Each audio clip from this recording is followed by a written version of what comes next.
صافرة البداية أولى سعودية، البركان راح، سالم تقدم صوب أولى المنتخب.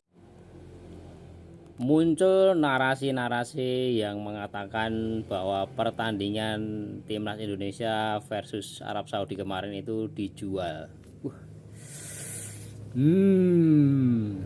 Serem sekali sepertinya ya. Pertandingan dijual. Entah itu narasinya muncul karena ketidakpuasan dari kepelatihan dari Patrick Kluivert dengan susunan pemainnya, ataupun ya kekecewaan masyarakat kita akan kekalahan dari Arab Saudi kemarin.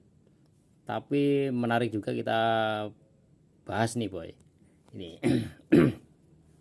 secara ya, dalam tim kepelatihan itu ada pelatih kepala, kemudian asisten pelatih, kemudian juga analis pertandingan, dan lain-lain, staf-staf lain itu banyak sekali dalam satu tim kepelatihan itu.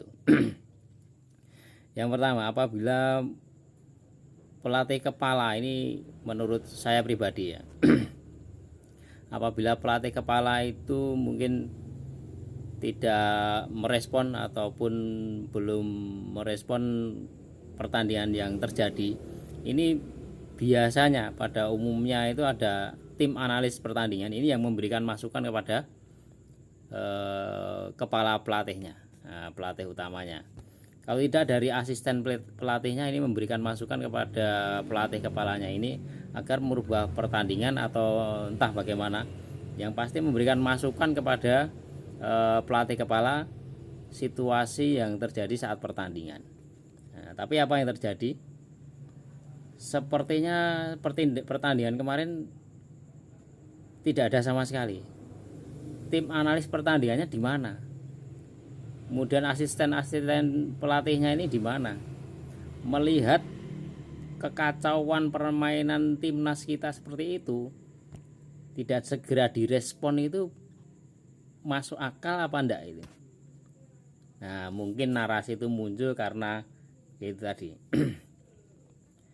Pertandingan seperti itu kok tidak segera direspon dengan pergantian pemain ataupun merubah strategi dan lain-lain. Ini ada apa? Nah, ini munculnya narasi-narasi seperti itu mungkin dari jalannya pertandingan seperti itu. Bagaimana menurut teman-teman?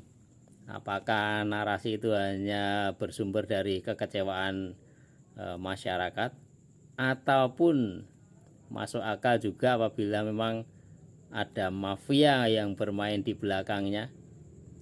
Nah, ini karena dilihat dari penggantian pemain pun tidak seperti asal-asalan gitu. Mempertahankan pemain yang tidak perform sampai akhir pertandingan itu pun juga aneh gitu.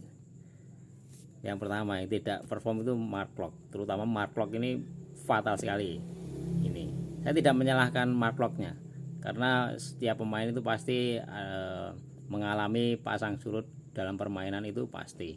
Kemudian Jacob Sayuri yang tidak dipasang pada posisi idealnya. Kemudian Mark Klok. Kemudian Beckham Putra ini main starter. Biasanya Beckham Putra ini masuk di babak kedua ketika fisik pemain lawan ini sudah mulai terkuras. Beckham dimasukkan, tujuannya apa? Skill individu dari Beckham ini bisa mengobrak-abrik lah gitu. Biasanya seperti itu biasanya.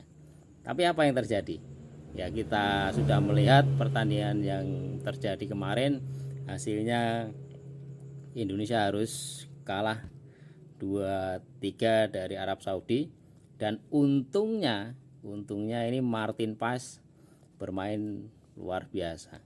Kalau enggak Martin Paes, ada hancur, remuk bola. Dah, menurut kalian teman-teman, apakah masuk akal apabila ada mafia yang bermain di balik layar pertandingan antara Indonesia melawan Arab Saudi?